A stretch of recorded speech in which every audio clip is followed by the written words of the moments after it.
Denver, the loudest rallying cries from Colorado teachers protesting for more education dollars were about dwindling paychecks that are steadily losing ground to the state's rising cost of living.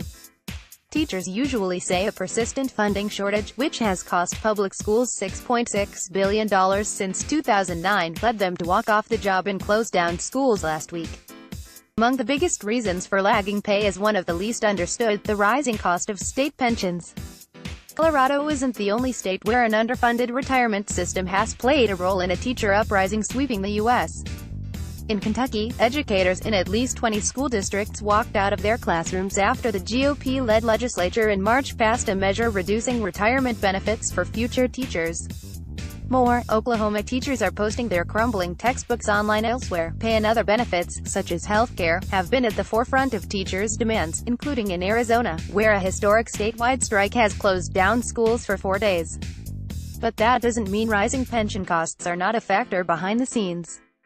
Public pension systems nationwide face record levels of debt totaling $1.4 trillion, according to a recent Pew Charitable Trust study.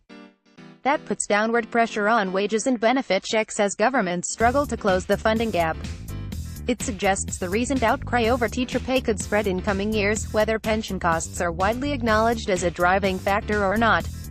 I think what you see happening in the state and local and municipal sector is it has now become very, very clear how expensive defined benefit plans are.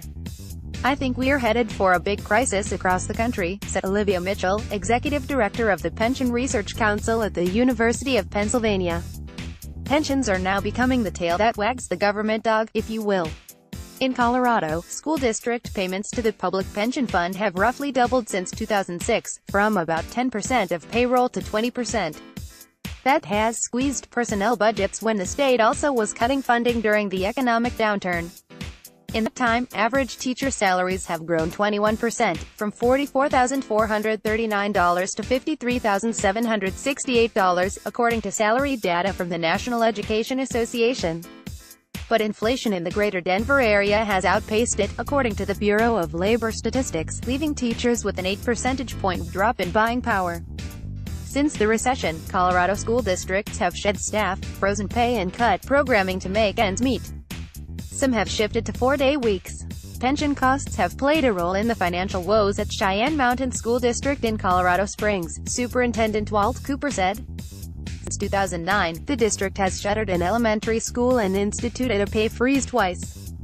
Other years, it could only offer minimal raises that fell short of inflation, he said. Technically, it did come out of raises, Cooper said, because if we knew we were going to have to increase our pension contributions by $250,000 the next year, for us, it's all coming out of the same pot. Oklahoma high school senior Gabrielle Davis holding sign at the state capitol in support of her teachers and more funding for education. Friday, April 6, 2018, is day 5 of the teacher walkout and Davis's 5th day protesting at the Capitol. Photo courtesy of Gabrielle Davis for Colorado teachers. The pension's role in school funding struggles adds insult to injury. Additional contributions are not padding the benefits of current teachers.